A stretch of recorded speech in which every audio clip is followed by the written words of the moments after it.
Quando o Jesus disse para mim, nem uma horinha você pode ficar comigo, mas se vocês ficarem comigo nem uma hora, você embora mesmo. E acho que isso ficou batendo em mim sempre. Então, quando chega a hora da gente conversar com ele, nós precisamos estar sempre prontos, de olho no relógio, verificando que está na hora. Do contrário, ele nos chama a atenção, como é que é? Eu dei a minha vida, trabalhei, lutei, mostrei, fiz o que pude. E uma horinha só, vocês se cansam? Então nós precisamos nos habituar a essa horinha por semana para conversarmos com Jesus. E ele é assim para nós, é como, é a luz da nossa vida. É abrir o caminho para nos mostrar por onde devemos passar, o que devemos fazer. Então, neste horário desta casa, nós nos reunimos exatamente para falar com Ele, contar a Ele todas as peripécias da semana. Se fizermos alguma coisa mais ou menos, nós vamos dizer a Ele, Senhor, aqui estamos mais uma vez. Acabamos de observar a partida de um dos nossos irmãos. Chegamos aqui correndo, mas não lembrando que estás aqui nos esperando. E a tua equipe maravilhosa, encarregada de conduzir o nosso irmão ao plano onde dele ficar. O nosso coração se sensibiliza, porque são filhos da nossa alma. Aí quando tu levas um, Jesus querido, faz falta. Todas as faltas, todas as qualidades nessa hora se apresentam na nossa mente e nós queremos te agradecer, Jesus. Obrigada. Obrigada por nos ter concedido a presença do Senhor Ivanildo durante todo esse período de 8, 10 anos que ele está conosco e foi embora agora, há minutos. Pedimos a Ti, Mestre amado, que o abençoe aonde ele esteja, aonde ele vá. Que ele desperte, para quando chegar a nossa vez, nós saibamos também compreender que a partida é uma viagem, que todos nós teremos que fazer um dia. E por isso essa horinha que nós nos reunimos aqui é para te agradecer todos os anos de vida que passamos conosco, todos os nossos trabalhos, as nossas lutas, mas as nossas grandes alegrias de estar contigo. Abençoa a nossa casa, Jesus. Abençoa todos aqueles que se dedicarem à tua doutrina santa com humildade no coração. Permite, pois, divino amigo, que saibamos te agradecer não só com palavras, mas com sentimento sincero da nossa alma. Obrigada, Jesus. Obrigada por nos ter proporcionado essa oportunidade, esse local, onde nos apoia, para te dizer mais uma vez, dá-nos a tua bênção, dá-nos a tua proteção e sustenta-nos, para que possamos levar adiante a nossa tarefa. E em teu nome inestimável, em nome de Deus, nosso Pai, sobre as bênçãos da Mãe Santíssima, nós te pedimos permissão para declararmos aberta a nossa reunião da tarde de hoje. Nós estamos hoje, no nome dos nossos irmãos Jacó, e o nosso irmão Cleiton, que vem nos brindar pela primeira vez aqui com ela, para dizer alguma coisa aos nossos corações. Uma palavra do Senhor.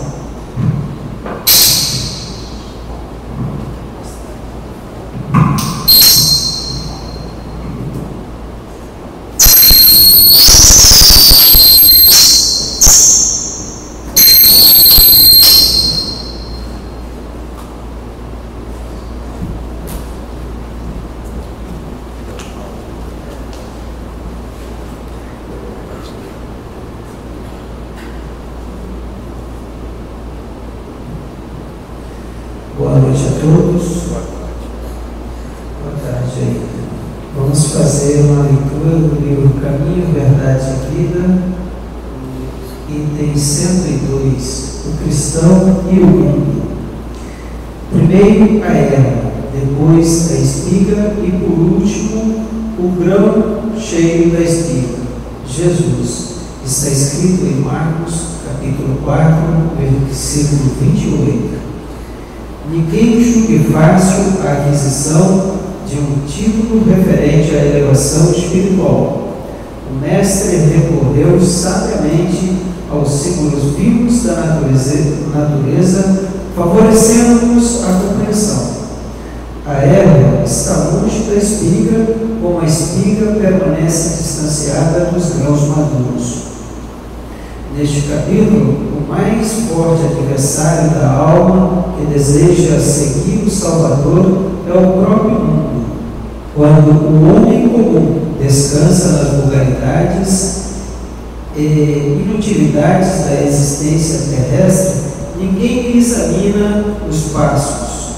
Suas atitudes não interessam a quem quer que seja. Todavia, ele surgindo no coração a erva tenra da fé retificadora, sua vida passa a constituir objeto de curiosidade para a multidão. Milhares de olhos que não ouviram quando desviado da ignorância e da indiferença, seguem-lhe agora com gestos mínimos com acentuada vigilância.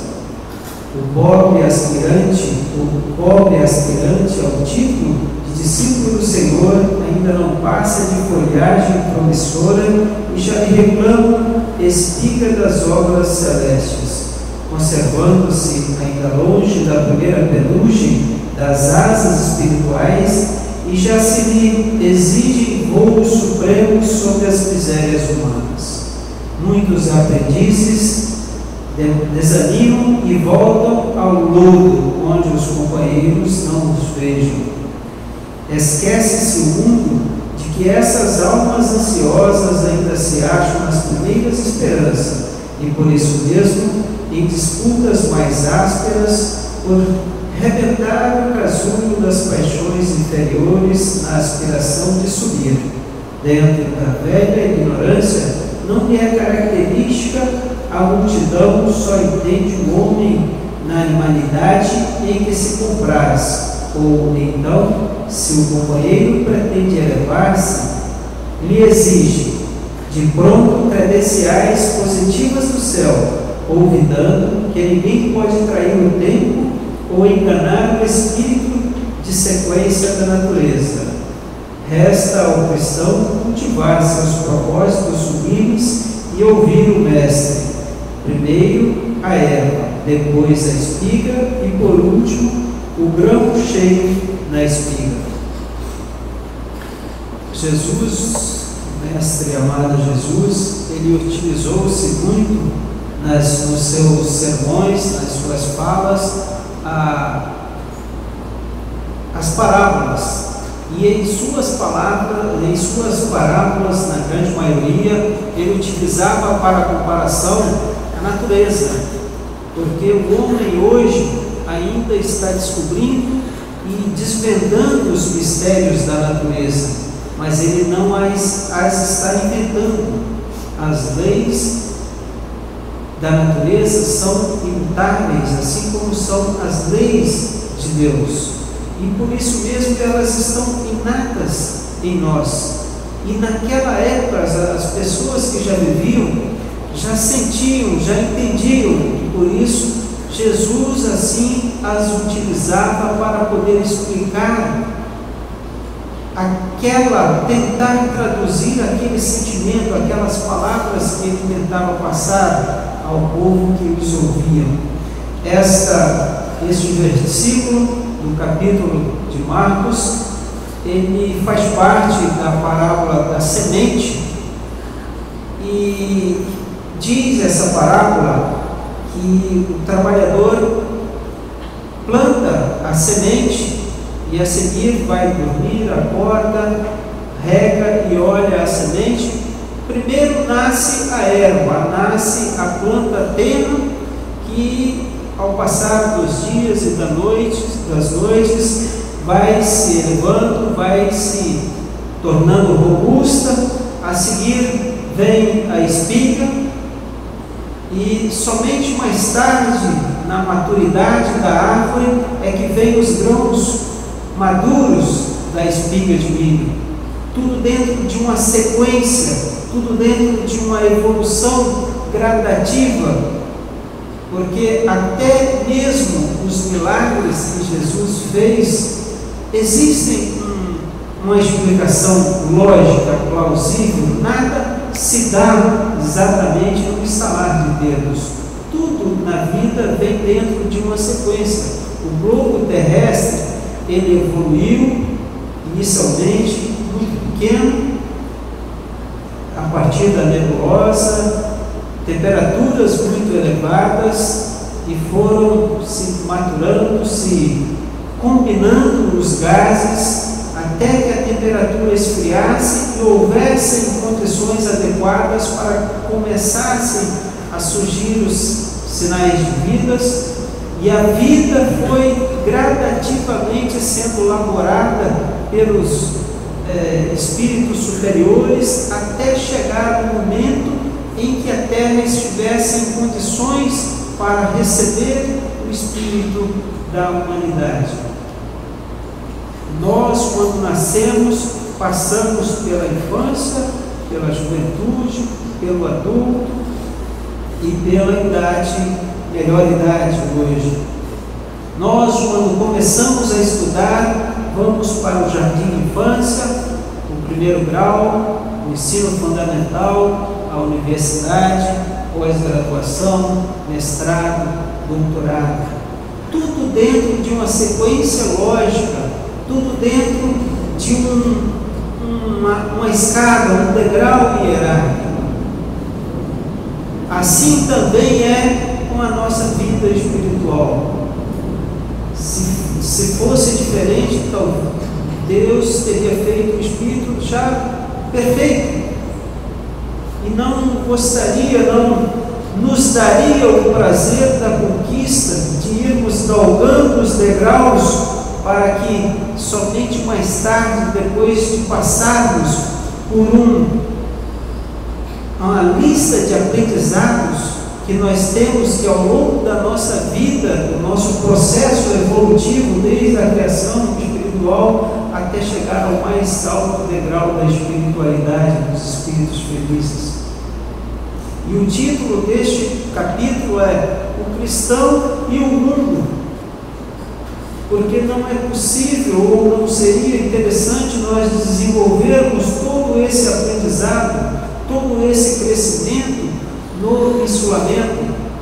Muitas vezes nós todos aqui já tivemos vontade de ficarmos em nossas casas quietos, isolados do mundo, quando nós fomos contrariados, quando uma dificuldade se nos apareceu, quando defrontamos com algo que nos decepcionou.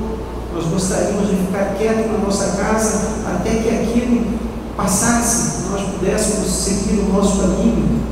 Mas na verdade não é essa a verdadeira intenção, quando não dificuldades, mas sim oportunidades de aprendizado nos aparecem, para que possamos aprender qual o aprendizado, o que nós devemos, o que Jesus, o que o Mestre pensou quando nos apresentou essa obstáculo.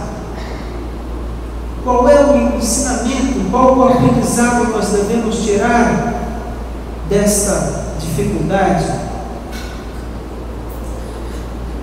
E de tal sorte que possamos ir caminhando lentamente, subindo degrau a degrau, até atingirmos a mais alta capacidade da nossa espiritualidade.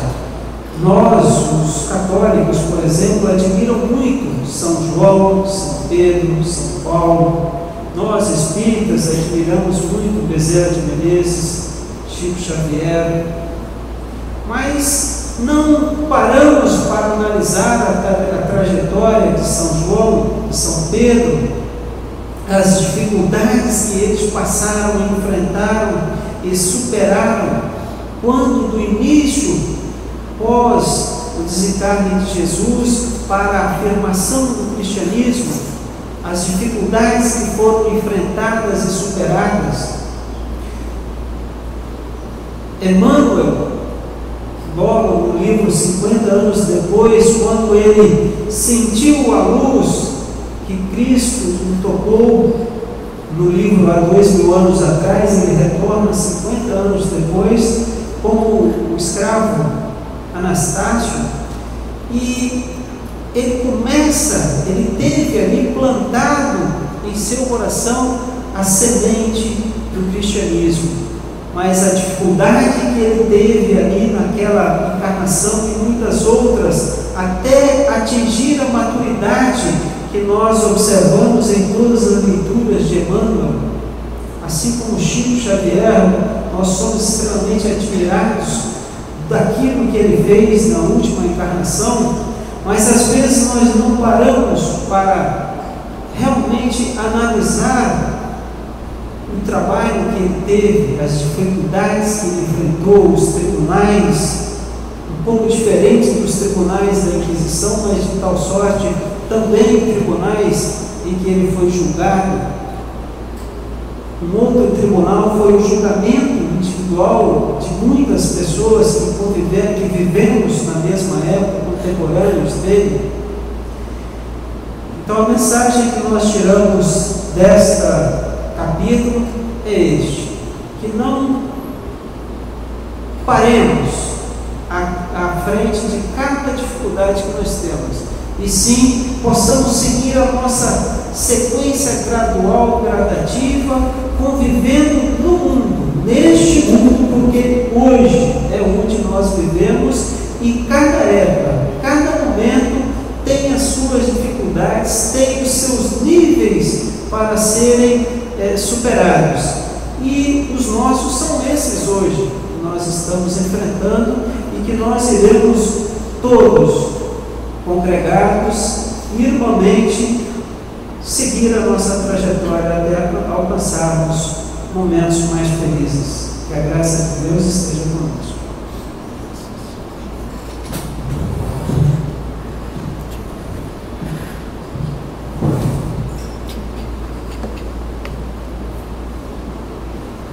Boa tarde a todos.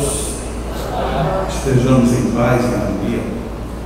O título do capítulo do Evangelho que nós vamos ver hoje à tarde é no capítulo 21, itens 6 e 7. Não creiais em todos os espíritos. Allan Kardec pega uma referência da Epístola de João, na quarta epístola dele, no primeiro versículo, em que ele diz: meus bem-amados, não creiais em qualquer espírito, experimentai se os espíritos são de Deus, porquanto muitos falsos profetas se têm levantado no mundo. À primeira vista, soaria muito estranho imaginar que o espiritismo, que surgiu como uma doutrina para falar muito e fortemente do lado espiritual, dos espíritos, portanto, tenha trazido para si a responsabilidade de pedir o exame dos próprios espíritos. Isto mostra muito da dignidade de Allan Kardec e da seriedade com que ele lidou com este tema. Porque as pessoas que não conhecem o espiritismo usualmente fazem referências nem sempre muito felizes, na maioria das vezes bem desairosas, parecendo até que por sermos espíritas nós acreditamos em tudo que qualquer espírito diga, ou que basta haver um fenômeno qualquer e a partir daí a gente já estaria ajoelhados ou de cabeça baixa para receber aquilo como uma verdade. Infelizmente, na prática espírita existe muita gente que tem essa postura. Se o espírito aparece e diz qualquer coisa, inclusive dizendo ao final: eu sou a mãe do homem, a mãe do homem não quer dizer absolutamente nada, mas imediatamente alguém já diz: foi a mãe de Jesus, portanto era Maria. E daqui a pouco, mas com muito menos tempo do que nós imaginamos, as pessoas já começam a levar isso com a maior seriedade E um belo dia alguém vai e pergunta a ela: mas você é mãe de que homem? Ele diz: tem um homem que é meu filho, que faz tanto tempo que eu nem me lembro mais, foi há 3 encarnações, você imagina o nome dele como era. E a gente viu que mergulhou numa onda bem esquisita. Tomando um pouco da mensagem que foi lida e foi comentada agora pelo Cleves, quando na frase inicial propõe que primeiro vem a erva, depois vem a espiga, depois do grão ou no grão vem muitas espigas, nós podemos fazer isso um retrato da nossa vivência psíquica e emocional no mundo. Muitas vezes nós estamos apenas como ervas. Isso não quer dizer que somos piores do que qualquer outro, apenas o nosso estágio, a nossa época, a nossa maturação diz respeito a um determinado nível. Da mesma maneira como no ambiente nós podemos encontrar crianças, jovens, adolescentes, adultos, pessoas já de idade muito avançada, e não é por conta da idade que alguém é necessariamente melhor um do que o outro. Agora, o que fica estranho sempre é todas as vezes que nós invertemos as funções. Se uma planta, na hora dela dar espigas, ela só continua dando ervas, então ela aí já está com uma séria complicação nela. Da mesma forma, um adulto de repente começar a ter um comportamento muito infantil, e isso também vai demonstrar que tem alguma coisa estranha naquele comportamento, seja emocional, psicológico, ou até mesmo orgânico, fisiológico. Quando nós nos deparamos com a doutrina espírita, muitas vezes também passamos por todas essas fases. Quando a gente chega no Espiritismo, é o mais comum, nós ficamos um tanto quanto deslumbrados. Ficamos, meu Deus, então tem isso tudo, tem explicação para tudo, é assim. E quando a gente encontra alguém que olha para a gente com aquele olho de peixe morto, que olha assim para a gente e diz, a gente já tem um arrepio, porque o arrepio vem como primeiro sinal. E aí a gente já diz, o que foi que você viu? E se a pessoa disser, não vou nem lhe dizer, aí pronto, a gente já ficou preso. Porque a pessoa no espírita, a pessoa só pode estar vendo, e se ela está vendo, o que ela tem para me dizer, e a partir daí a gente está mostrando que estamos ainda naquela fase da erva, ainda não chegamos a ser espíritos, que qualquer coisa, o que quer que me digam, parece que já toma feição de ser uma grande verdade. Mas Allan Kardec, nos comentários dele neste item, ele faz algumas ponderações que nos colocam muito bem no lugar, muito bem centrados. E o bacana nisso tudo é porque essas colocações estão no Evangelho.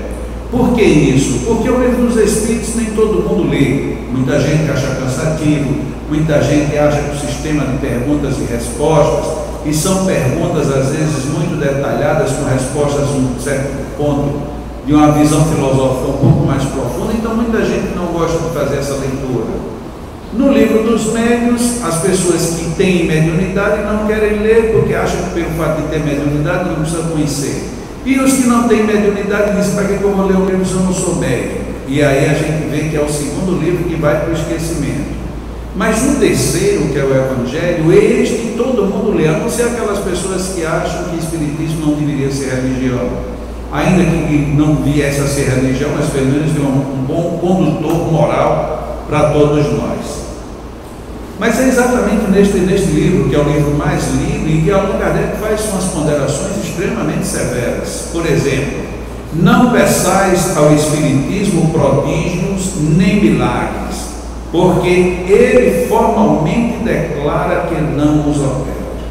E aí a gente já entra num primeiro conflito. Por quê? Porque o que tem gente prometendo em nome do Espiritismo cura, milagre, salvação e tantas coisas, já deixa ver que das duas uma, ou Allan Kardec errou na receita, ou os seguidores estão tomando a receita errada. E isto mostra, já voltando ao que eu já disse, mostra como Allan Kardec era seguro, porque era muito melhor ele deixar esse assunto de lado, e aí cada um que cuidasse da sua vida, mas não, ele já bate logo de frente. Não peça ao Espiritismo nem prodígio nem milagres, porque ele já declara formalmente que não faz isso. Antes, é bem verdade que ele já discorreu sobre o que seriam prodígios e o que seriam milagres. Milagres são derrogações das leis da natureza. O Espiritismo não vai fazer isso, nem o Espiritismo, nem os Espíritos, nem Jesus fez, nem Deus. Tudo o que acontece que a gente acha milagroso nada mais é do que um fenômeno que ainda está mal observado. Então alguém chega e está totalmente comprometido, acha que o Espiritismo vai resolver pura e simplesmente a troco de nada. Isto não é Espiritismo. Logo mais na frente, ele faz uma outra colocação que reforça muito bem esta. Esse é um dos resultados do desenvolvimento da ciência espírita. Pesquisando a causa de certos fenômenos, de sobre muitos mistérios, levanta a ela o véu. Só os que preferem a obscuridade à luz têm interesse em combatê-la. E aqui Allan Kardec deixa bem claro de que o Espiritismo não faz esse tipo de milagre, que ao contrário ele esclarece muito de que a gente tem que testar tudo, e aí consoante até o que está dito pelo próprio João na sua epístola. Ele, por fim, ele evoca a força da ciência, que é a própria ciência espírita, para fazer luz, ou seja, para clarear tudo aquilo que fica difícil e que fica de pouca percepção na nossa visão. E diz: infelizmente, tem aqueles que preferem que tudo fique na obscuridade. Aí nós ficamos assim, mas não devemos julgar. Isso faz cairmos num outro tema que há um tempo eu comentei aqui no Leão. Em nenhum momento existe uma condenação ao julgamento. O que existe é uma prevenção quanto não condenarmos sem antes julgarmos. Porque se a gente não julga, e a partir de toda comparação ela é em si mesmo um julgamento, na hora que eu não julgo eu perco a referência, na hora que eu não tenho a referência eu estou totalmente perdido. Porque tudo na vida é feito à base de comparações. No nosso sistema de vida atual nós não temos como viver de uma forma diferente. Quando eu digo que uma criança é jovem ou que ela é criança, é porque eu estou comparando as suas feições, o seu comportamento com um padrão que é definido para uma criança. Quando a gente encontra uma criança superdotada, como recentemente apareceu um jovem que aos 10 anos de idade está dando aula de engenharia na faculdade, já como professor, a gente diz, é uma criança, mas é uma criança altamente excepcional. Então, por que a gente diz que essa criança é excepcional? Porque estamos fazendo um julgamento, estamos fazendo uma comparação. E se eu posso e devo comparar, conforme o próprio Allan Kardec coloca, eu devo começar a comparar dentro da própria casa espírita, dentro da própria prática espírita. A questão é que muitas vezes nós só queremos comparar dentro da nossa ótica. Eu quero comparar muito e muito para poder criticar, para poder apontar, para poder azedar alguma coisa que está funcionando. Quando na realidade nós deveríamos simplesmente ter o pé no chão e analisar com total tranquilidade. Porque no final da sua frase, Allan Kardec lembra de que a verdade é como um sol que dissipa os mais densos nevoeiros. Então não adianta a gente esconde hoje, esconde 10 anos, esconde 20, 50, 100, uma encarnação, 2, 10, 1000, mas uma hora vem essa claridade que todos nós buscamos. Quando João recomenda e que Allan Kardec toma por base essa referência, não creiais em todos os espíritos, é porque existem informações que são passíveis de serem melhor analisadas.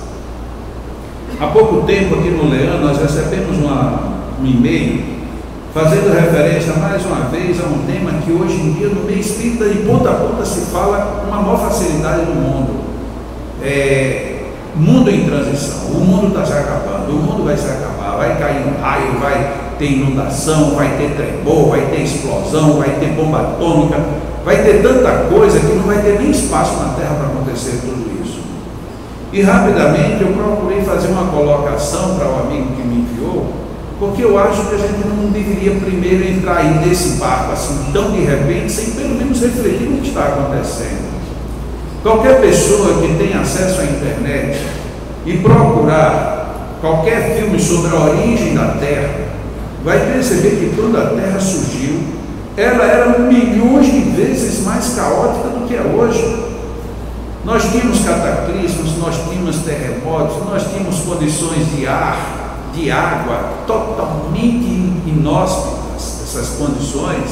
Nós tínhamos de tudo e a Terra se transformou num mundo habitável. Aí agora que nós estamos num mundo habitável, se começa a vir todas essas desgraceiras, esse mundo vai deixar de ser habitável. Mas será que é isso que será a transição planetária? Ou seja, o mundo sair de habitável para não habitável? Aí as pessoas falam, não é isso. Bom, mas no fundo os Espíritos estão alertando, cuidado com os cataclismos. De vez em quando a gente pega essa notícia. Aqui em Natal mesmo já surgiu várias vezes em vários centros. Vamos fazer um porão dentro de casa para guardar água, guardar comida, porque quando vier a desgraça, quem não tiver um porão morre, depois a gente sai bonzinho de lá de dentro. Eu não posso acreditar que Deus vai dar esse tipo de sabedoria para a gente, ou seja, Ele vai esperar a desgraça de todo mundo para depois a gente ficar numa boa. Afinal de contas, a transição planetária é para quê? É uma transição para que nós cresçamos em espírito. E para eu crescer em espírito, não preciso necessariamente de desgraça. Quando Pedro nos asseverou de que o amor cobre a multidão de pecados, ele enfatizava de que eu posso me desenvolver independente de qualquer desgraça, seja em mim, seja nos outros.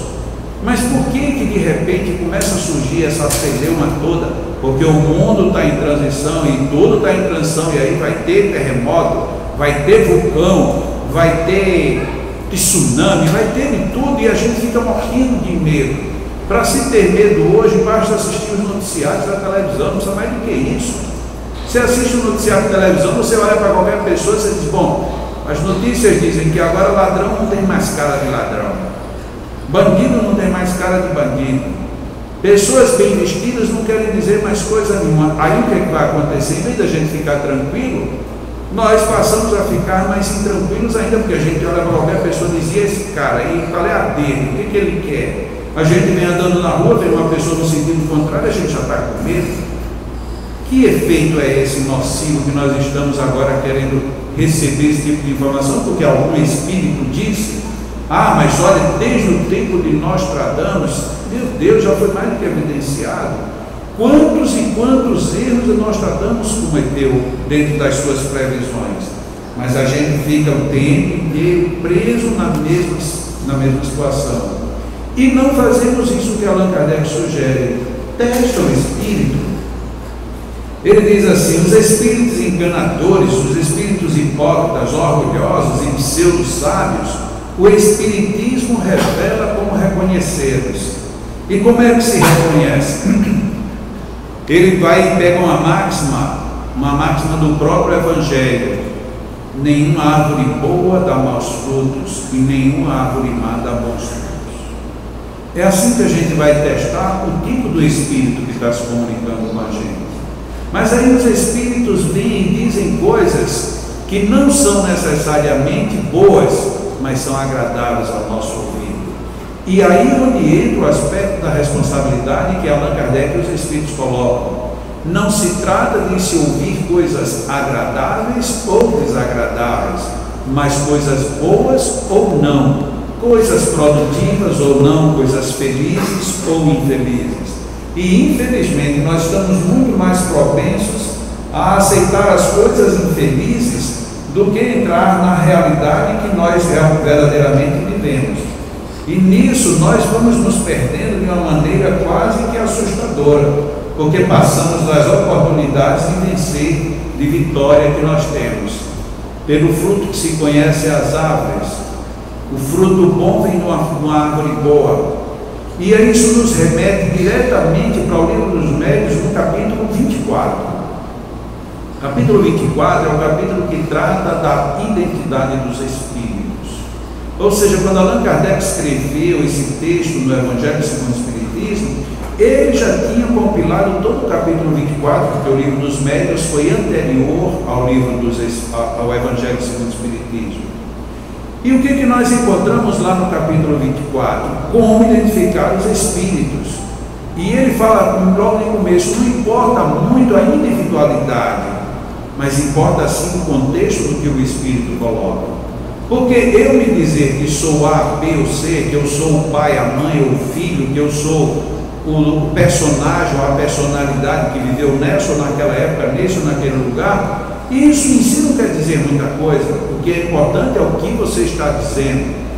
Quantas vezes, por exemplo, a gente vai no médico e o médico tem uma titularidade enorme, ele tem títulos de várias faculdades, mas quando a gente chega lá ele nos recebe muito mal.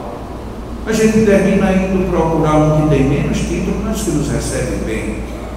Quantas vezes tem espíritos que vêm se dizendo eu sou o espírito tal ou qual, mas que a mensagem que ele traz não nos leva a canto nenhum. Como muitas vezes nós nos deparamos com situações extremamente ruins, quando, e isso inclusive é mais uma outra modinha que pegou no meio espírita, chegam espíritos para dizer que estão colocando chip nas pessoas e que nós agora temos que aceitar a condição de que somos robôs. Porque imagina, se um espírito me coloca um chip e ele me controla por controle remoto à distância, eu passei a ser o quê? Eu passei a ser um robô. Só que isso primeiro foi dito num livro, depois em outro livro, depois em palestras, em congressos. Hoje isso já tem praticamente uma escola, já tem centro espírita especializado em tirar chip. E ninguém nem para pensar se isso existe, se essa possibilidade existe. Simplesmente a gente vai mergulhando nessas ondas e não faz o critério sugerido por Allan Kardec. Examina se isso tem fundamento, passa no consenso. Esses espíritos eles têm que ser analisados pelo próprio sistema que eles trazem. E aí aparece um centro espírita que diz: olha, nós temos aqui um médium que tira o chip. Primeira análise que nós devemos fazer: ok, então já que eu sou espírita, deixa eu começar por Allan Kardec. Qual é o princípio que me estabelece que um espírito vai ter contato comigo? O que é que faz com que um espírito se relacione comigo? Seja de que nível for, desde espírito superior a espírito imperfeito. Qual é o princípio? Da afinidade, da sintonia. Primeiro princípio. Ok. Então, se para que eu seja perseguido, eu tenho que ter um padrão de sintonia, como é que alguém que não tem sintonia nenhuma comigo me coloca um chip e fica me controlando à distância? Então vamos rasgar a estrutura básica do nosso conhecimento. Ou então vamos investigar que história é essa. E aí no final a gente vai descobrir que nós estamos, antigamente nós tínhamos o capeta, o demônio, o satanás e com todos os seus títulos devidos. Foram substituídos por espíritos inferiores. Ficou bem mais acessível, porque espíritos inferiores nós somos, uns mais, outros menos. Mas aí a gente achou que está pouco, agora vamos encapetar de novo os espíritos. E aí dá para ele um chip para ele colocar na gente quando a gente está dormindo. E depois, por exemplo, aí eu vou lá para o leão. Ah, você vai para o leão, tudo bem. Quando você estiver lá, você vai começar a ter sono. Mas por que você vai ter sono? Porque eu vou acionar o chip. Se isso fosse verdade, todo mundo que ia para qualquer lugar sério seria chipado, porque eles não iam querer que ninguém ficasse livre. Mas a gente não usa bom senso. Daqui a pouco a gente sai divulgando esse negócio e sai espalhando. Aqui no Leão já chegou várias pessoas nas quartas-feiras preocupadas porque recebeu a mensagem de que tem chips. E aí, vocês tiram o chip aqui no Leão? Não, no Leão não tira chip. Mas por que você não tira chip no Leão? Porque aqui ninguém chega chipado. Pronto. Quer dizer que eu não tenho chip? Não, mas disseram que eu tinha. Então vai lá perguntar onde é que tem, porque aqui ninguém chega com chip. E como é que vocês fazem para ver que não tem chip? A gente pergunta a Deus. E como é que vocês perguntam a Deus? Da forma mais fácil possível. Orando, lendo, estudando e refletindo. Simples assim. Mas nós abrimos as nossas portas totalmente para os falsos profetas. Nós passamos a aceitar, e na hora que alguém que tenha um nome de projeção diz uma bobagem dessa, a gente fica sem jeito. Mas olha, se fulano está dizendo, quem sou eu para não dizer quem sou eu? Eu sou eu. Eu não posso aceitar isso. E eu tenho um outro argumento que eu tenho colocado com muita frequência. Se Deus me dá um anjo de guarda, um só, considerando que todas as religiões dizem isso, e portanto eu vou acreditar que isso é verdade, e eu creio que sim, como é que Deus me dá um anjo de guarda e põe atrás de mim uma penca de obsessores? E achou pouco, ainda dá para alguns deles o direito de me colocar um chip. Então Deus está com prevenção. A gente está tentando perder preconceito, mas Deus está preconceituoso conosco, porque Ele dá um anjo de guarda que deixa o cara instalar um chip e ele não faz nada. Porque já que é espírito versus espíritos, era por onde me guarda trabalhar. Por que eu estou batendo nisso exatamente agora e nesse tema? Alguém poderia até dizer, não, mas isso já pode no domingo de tarde, não você ter entrado nesse assunto.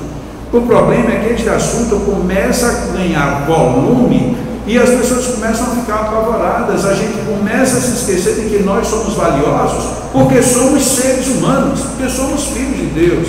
Isto é muito mais importante do que eu ficar me preocupando agora porque tem chip ou porque não tem chip.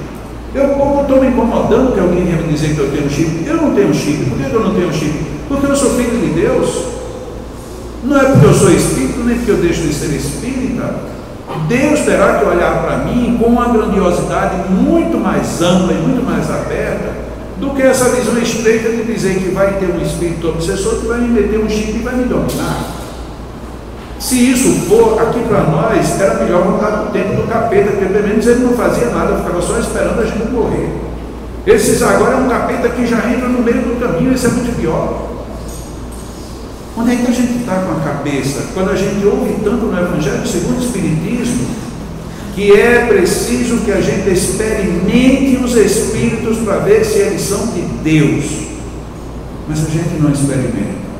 E a gente vai deixando essas histórias todas tomando conta da nossa vida e perdemos a referência, aquilo que as informações que vêm do mundo superior, todas elas têm que ter um cunho de harmonia.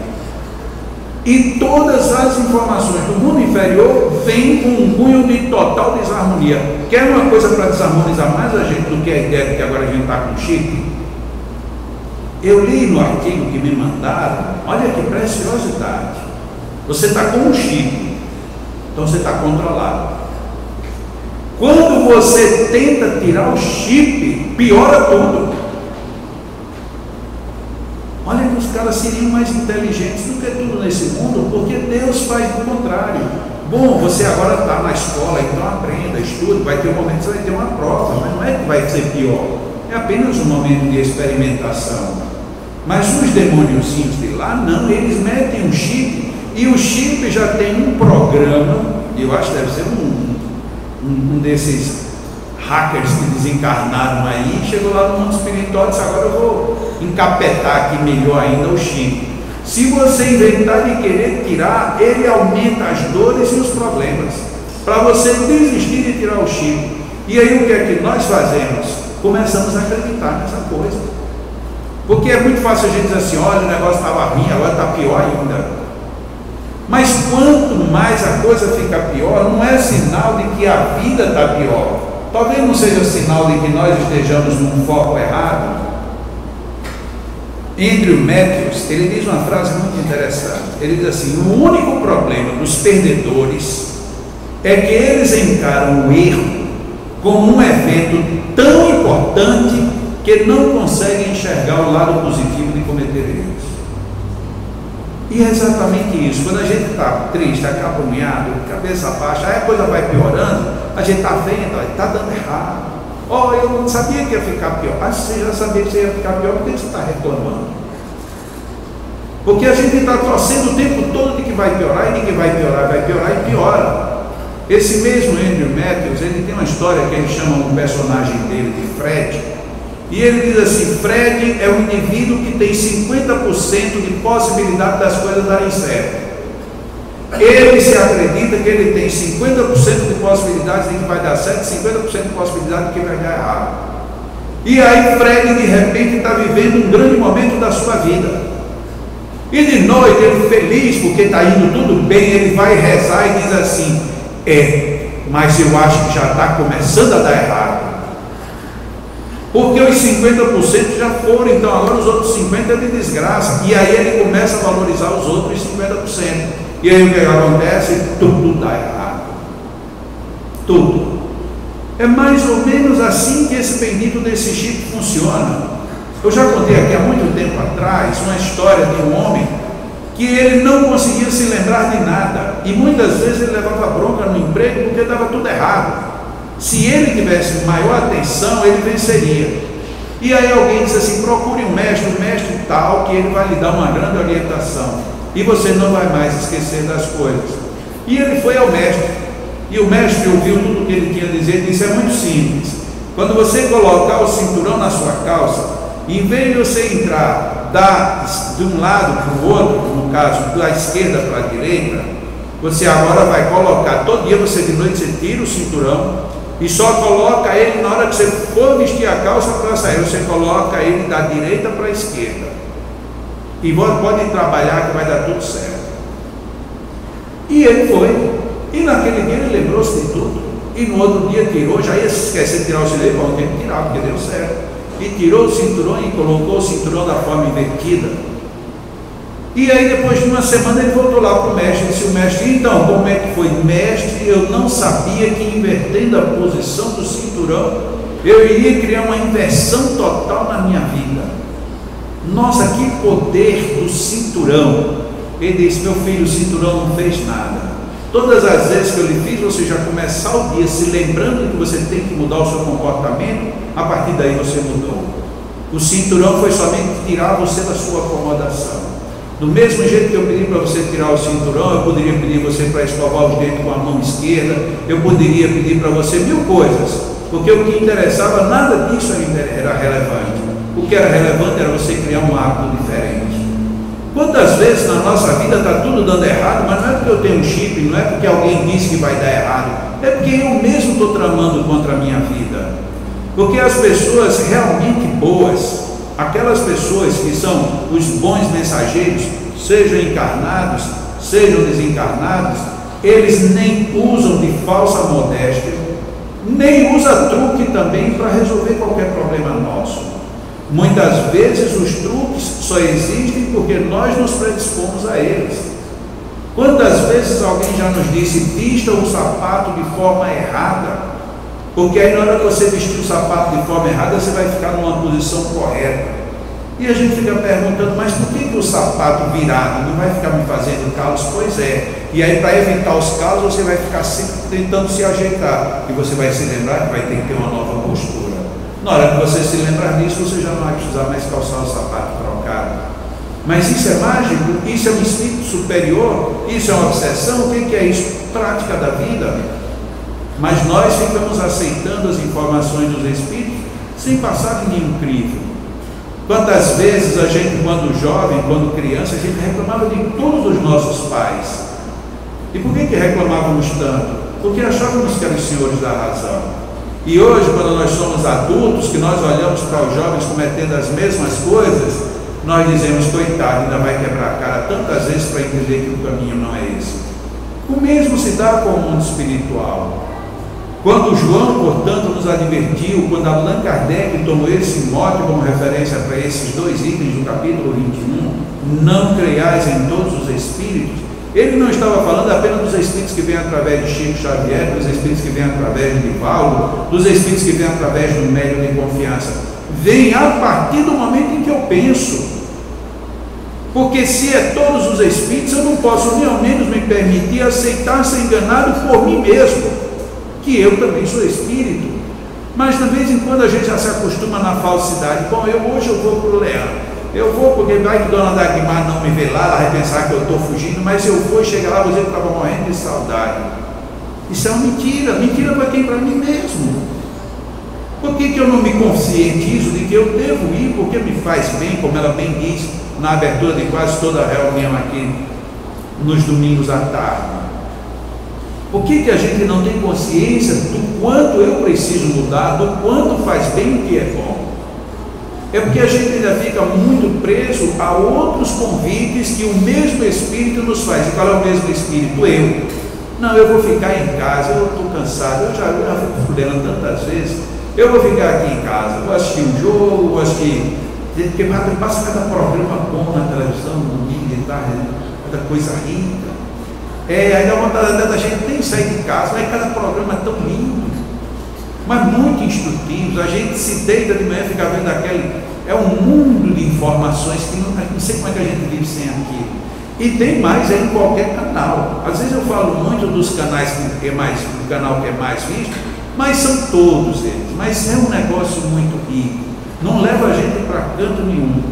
Vir para cá, pelo menos aí pega o Clécio Creves falando aí de que a gente faz parte de uma plantação e que a gente vai ter que brotar, que ele falou da maneira tão lenta, né? Ele estava muito tímido, primeira vez sem falar aqui no Leão, né? E com a palestrante internacional ali olhando ele de frente, ele já começou dando boa noite, apesar de que era de tarde, mas isso a gente faz, o problema é feito de coração, né? Pior é quando a gente vem e fica só olhando e não faz nada. Mas por que a gente tem que fazer alguma coisa? Não aqui no microfone, mas temos que fazer alguma coisa dentro de nós mesmos.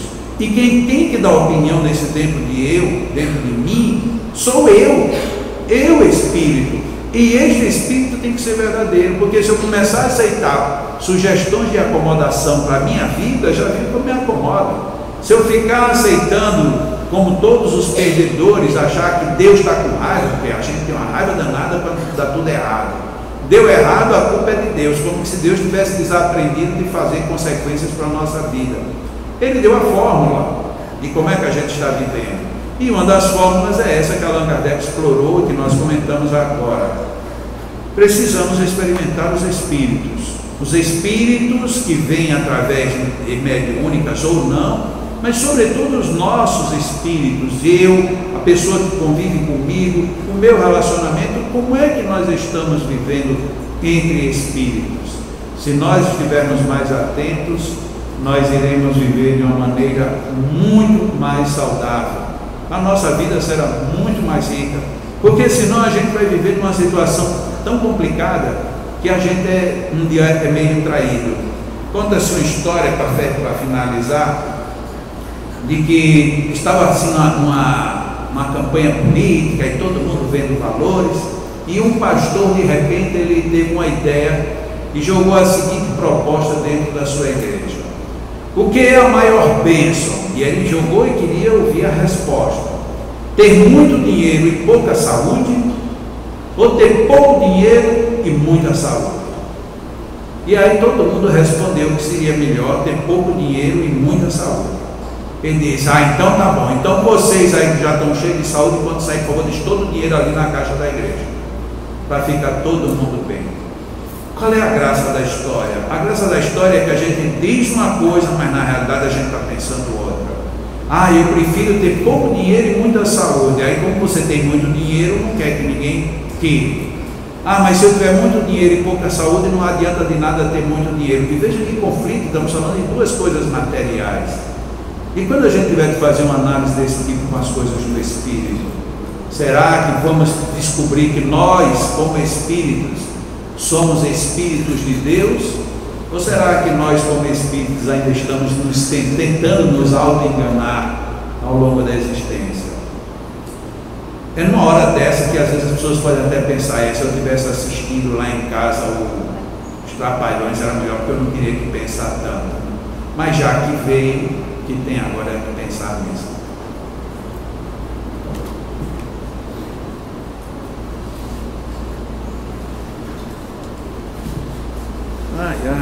Pois é, vida.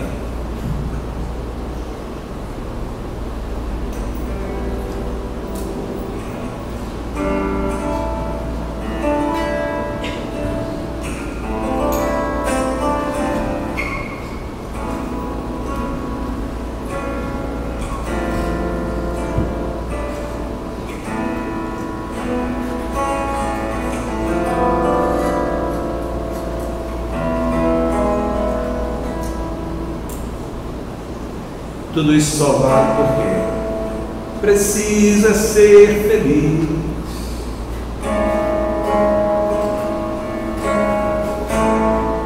Buscar viver feliz é um dever,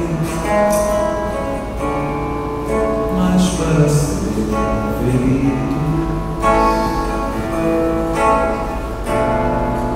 é bom saber viver.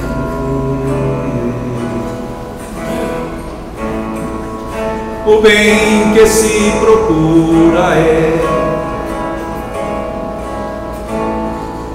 o bem que também devemos fazer. Por isso ser feliz é ser feliz por Deus.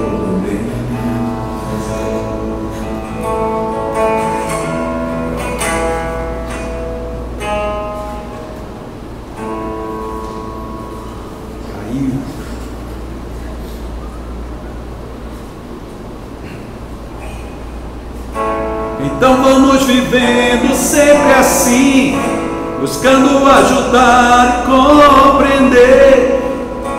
Na vida damos mãos para subir. Preciso de alguém para me ajudar, mas preciso ajudar também. Portanto, tanto amor devo empregar, buscando ser feliz por muito amar. Na vida, a vida vale pelo amor. Preciso é coragem para amar, mas preciso é amar para ser bem feliz, ser bem feliz, ser bem feliz. Pois preciso é amar para ser.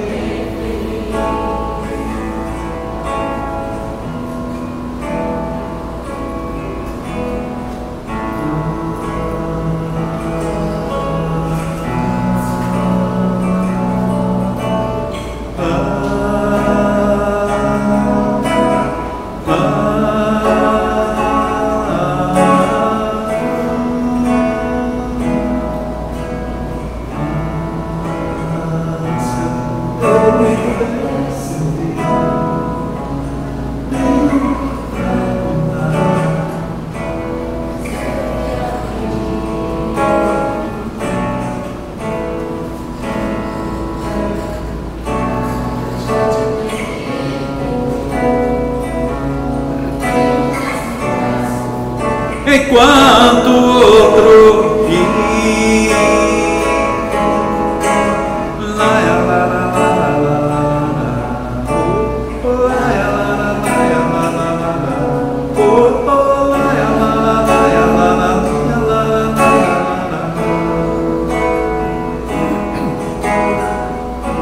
então vamos vivendo sempre assim, buscando ajudar e compreender.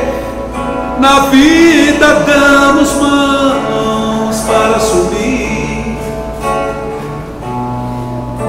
Preciso de alguém para me ajudar, mas preciso ajudar também. Portanto, tanto amor devo empregar, buscando ser feliz por muito amar. Na vida, a vida vale pelo amor. Preciso é coragem para amar, mas preciso é amar para ser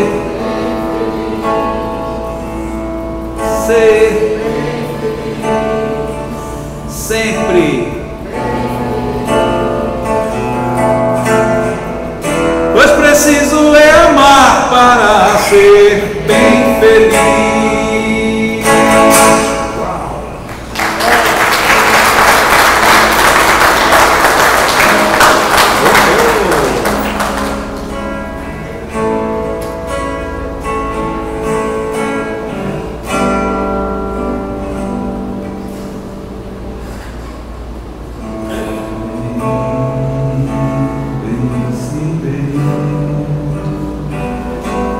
Orem com fé, peça perdão, mas dê também muito de si e agradeça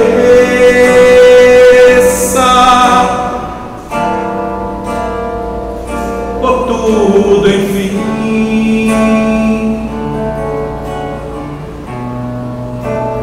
Que ele acontece,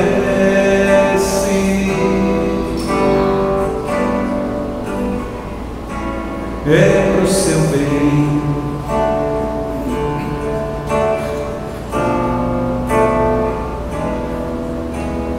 Vem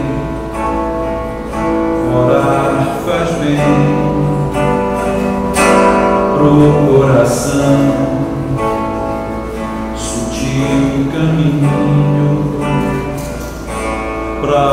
chegar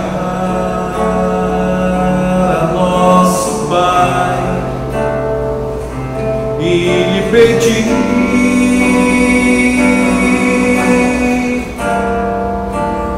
tudo de bom,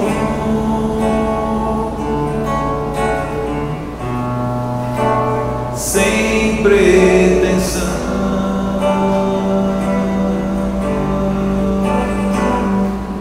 de imposição. Ore assim,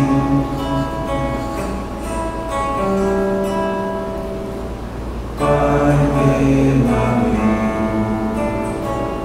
conto contigo, com tua paz.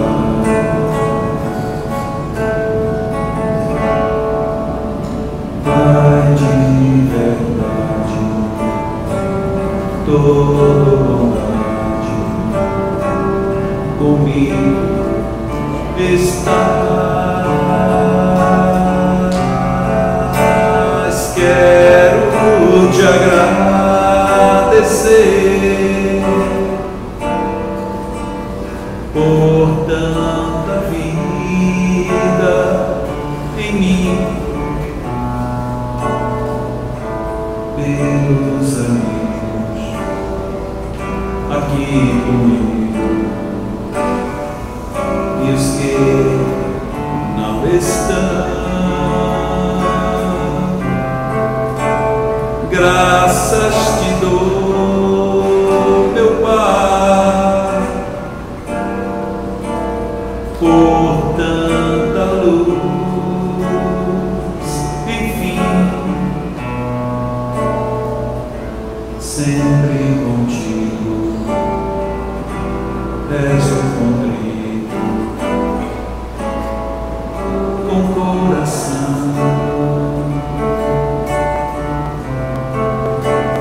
Pai, meu amigo,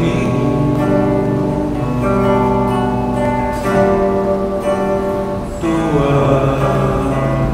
bênção.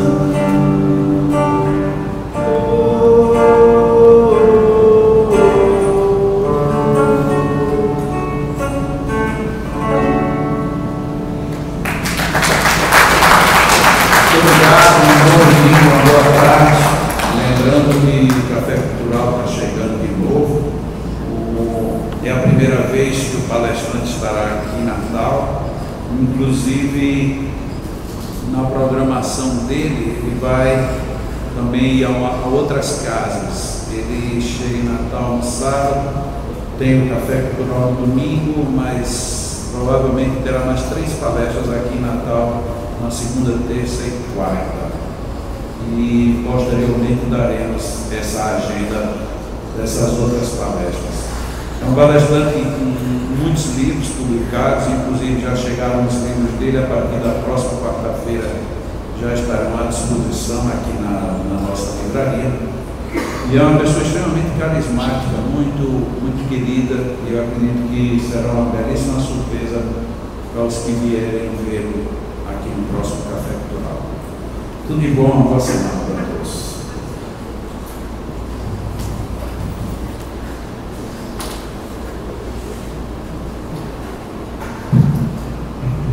Só temos agora que agradecer a Jesus, repetindo aquela prece maravilhosa que nos ensinou a nos dirigir ao nosso Pai. E nós vamos dizer: Pai nosso que estás nos céus, santificado seja o vosso nome. Venha a nós o vosso reino e seja feita a vossa vontade, tanto na terra como no céu. E o pão nosso de cada dia dá-nos hoje. Perdoa, Senhor, as nossas dívidas, assim como nós perdoamos aos nossos devedores. E não nos deixeis cair em tentação e livrai-nos do mal. Que a tua bênção permaneça em nossos lares, que possamos nos amar cada vez mais, porque só o amor nos tem. E nós precisamos exatamente desse amor fraterno, desse aconchego, desse carinho, que tu nos ensinaste tão bem neste dia. E Dessa forma, te pedimos permissão para que em nosso nome, em nome de Deus, em nome da Virgem Santíssima, nossa Mãe amada, possamos declarar encerrada a nossa reunião da tarde de hoje.